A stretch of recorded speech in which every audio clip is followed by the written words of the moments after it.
Hey guys, what's up? Poyo here. This video isn't, relating to the KF2 community in any way, just the raw game itself. Kirby Fighters 2. I've never actually seen a video on this, so I figured I'd make a video showing you guys how to set custom controls, including with GameCube controllers. Okay, so what was I gonna say? So you're gonna go to the home menu. You're gonna go to the home menu, and you are going to go to not controllers, but to system settings, and you are then going to go to change button mapping, and then you'll notice one port has this is what happens if you try to button map a GameCube controller. You can't, it won't let you, but there is a way to bypass that. So for GameCube controller users, you're going to buy something called the 8-bit do adapter. Where's my webcam? You're going to buy the 8-bit do adapter, which is it looks like this. It's I'm gonna put a link to the 8-bit do adapter in the description. And basically, what this does is that it tricks your Switch into thinking that your GameCube controller is a Pro controller. And these GameCube controller adapters do not, lookalikes do not work. Like I actually bought one of these for the sake of wanting to, because I'm a GameCube controller user. I bought one of these for the purpose of trying to use custom controls in KF2. It doesn't work for whatever reason. These like lookalike controllers, they still cannot be button mapped, even though they are Pro controllers. I don't know why. So this adapter, it's called the 8-bit do GameCube adapter. This is how you have to do it. You have to buy one of these, and once you buy one of these, then you can map your GameCube controller. This is what I use. All right. So now that you guys have seen that, so the main one you're gonna do. So when you're button mapping your controller, all these buttons are pretty much the same. If you're using a Pro controller, these buttons are all self-explanatory. However, if you're using a GameCube controller, ZR and ZL are going to count. ZR and ZL are going to count as your actual Z buttons. They're going to count as your ZR and ZL are going to count as your R and L buttons, and then you're not going to have an L button for a game, like the thing that says L on here. You're not going to have one of those because the GameCube controller only has like a Z button for the grab, and then but your R button your Z button on the GameCube controller is going to count as R. And the main thing you're going to do when you button map controllers, some characters require a little more specific things, but the main thing you're going to do is you're going to map a trigger button you don't use. In my case, I don't use Z button because I've already gotten used to Kirby Fighters 2 built-in grab with Y, even though in Smash it defaults to Z, and Kirby Fighters 2 it defaults to Y. Because I played the game without an adapter for a while, I got used to it being Y. So since I never used the Z button, I changed it to D-pad down. So I also did some other stuff like X to ZL, and you'll see basically like to a trigger button, and you'll see why. I'll show you some examples. So the main thing that it helps with is the main thing that's pretty essential to Kirby Fighters 2 is fast falling. I'm gonna go Gooey for example. I'm gonna show you guys a bunch of fast fall examples he can do.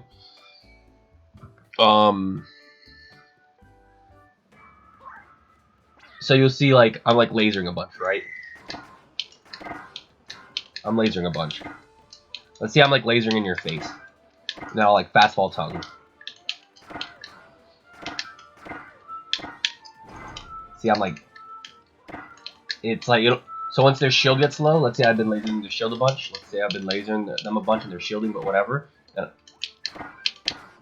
Kirby's going to be moving on here because, they're not shielding like an actual person, but I fucked up the fastball, but look how fast that is. And then it's going to be a bunch of shield pressure. Very likely you can get a poke that way. You'll get...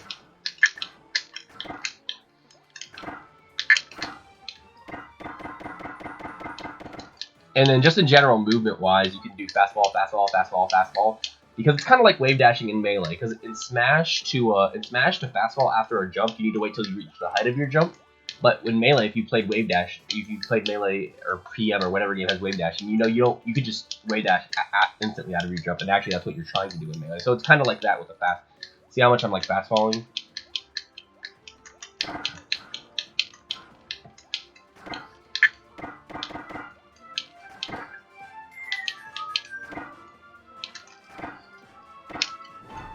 So that's just like an example of like what one character can do. So fast falling is incredible. It also helps disadvantage. Like, let's say I was gooey, right? Let's say I'm gooey, right? And I want to, like, stone. Look how much, like, time it takes. Like, it's good. It has good mix-up potential, but, like, look at this. And basically, so if you played, you know, any character who has, like, a landing disjoint, like Cloud, he can land with his back here. DK can land with a punch, or whatever case. Let's look at Smash, right?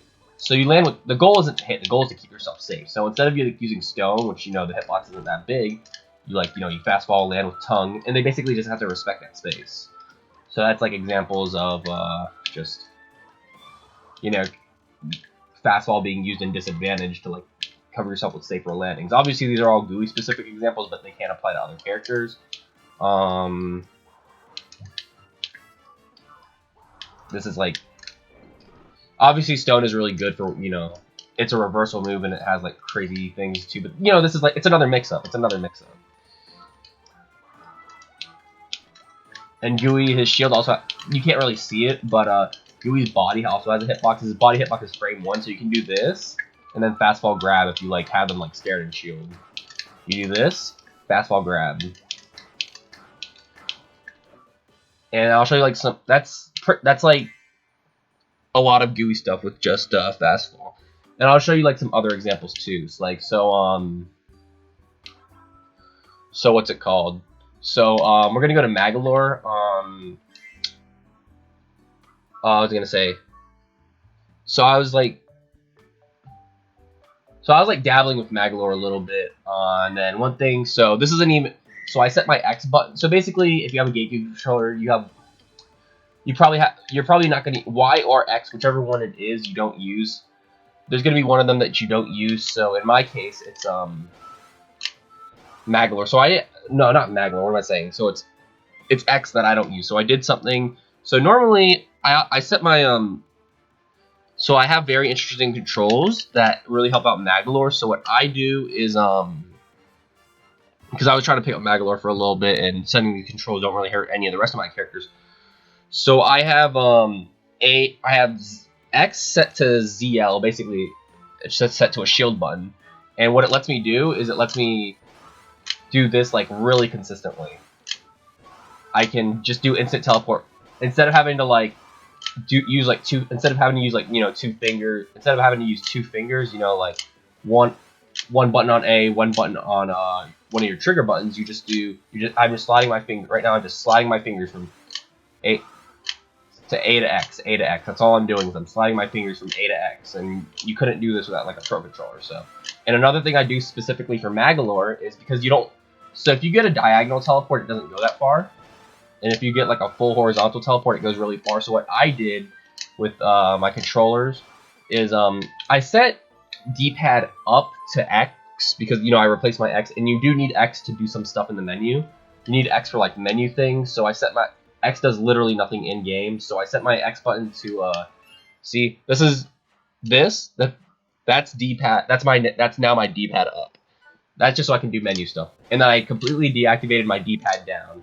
So if I do, so the inputs I'm doing right now is I'm doing the A to X slide, like I told you, but I'm also doing horizontal D-pad, and I have no chance. I have no chance of getting a diagonal input, no matter what. That's why this has been so consistent. What else do I got? What else do I got for you guys? I guess the last one I can show you guys is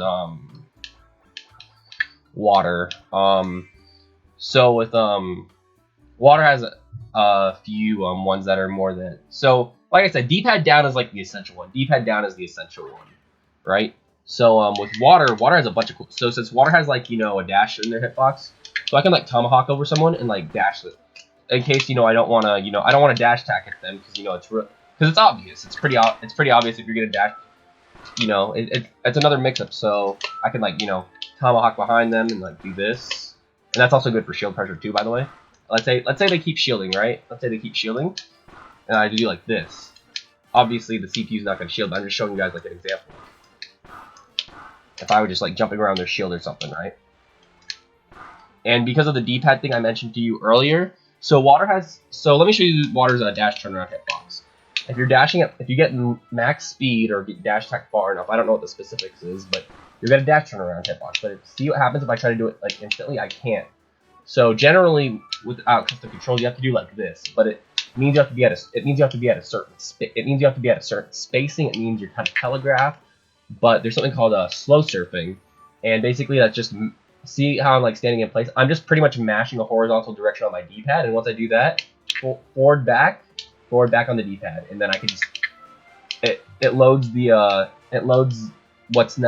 like the settings necessary to dash turnaround. And that means I can basically just stand in your face, and then you do anything on reaction, boom, boom, boom. So that's I fucked up the last one. So that's some usage. And another one, because the shield thing I showed you guys earlier, the shield, what was I gonna say? Like I showed you guys with a Magolor earlier, the shield, I set my shield button to X. Look at this. So this is what you can do when running, and you might not notice the usage right now. Well, I mean, because you would think, oh, if you know someone's gonna shield, why not just power shield?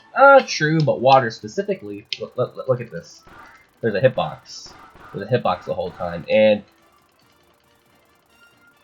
this means it's very scary to want to challenge that, because unless you get a specific timing, you might you're either gonna hit their shield or you might even get dashed.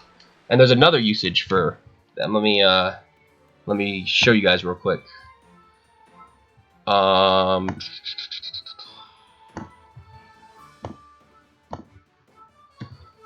Okay. What am I looking for? I'm looking for something, right? Yeah, I know this is like an unedited video.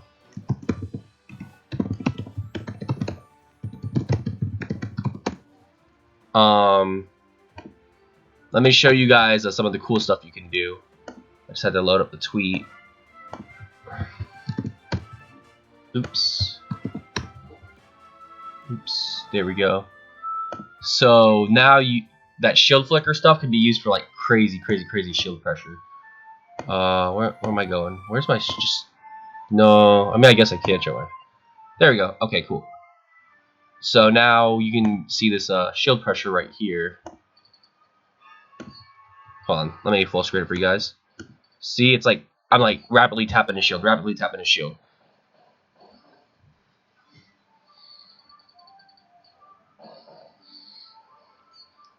And yeah, so you see, it's just a constant hitbox, and that they can't roll out of that. They either have to drop shield, or their shield's gonna get broken.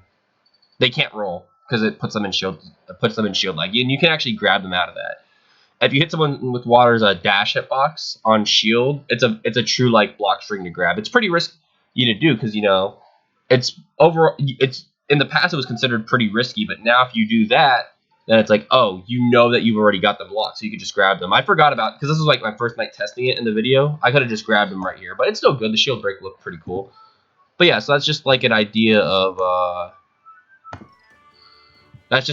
like, it may not look like much, but yeah. So, and that's also why I set my my L button to B, if you didn't notice. So, look, see, I'm like, if I was touching someone's shield, this would be grabbing them. Oh, oops. Oops. Wait, no, I'm fucking up. No. Wait, no. It's not even supposed to be set to B. It's supposed to. Let me show you guys a different example. Hold up. It's not supposed to. I'm lying. It's set to B. It's not. Why is it set to B? Fuck.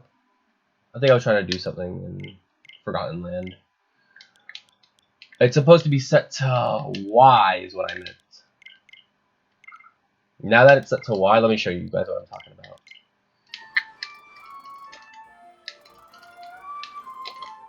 If this is touching someone's shield, this would be grabbing them. That would be grabbing them if it was touching the shield. And, this would be grabbing them. If it was touching someone's shield, this would be grabbing them.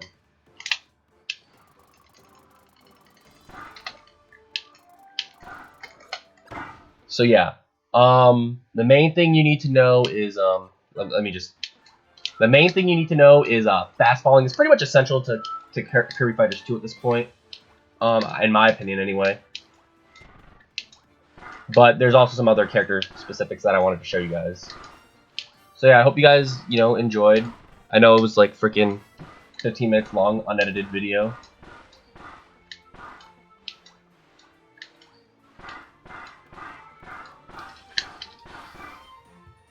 That was cool. Yeah, so fast falling is pretty much essential, and the rest of the stuff is like character specific. Peace, guys.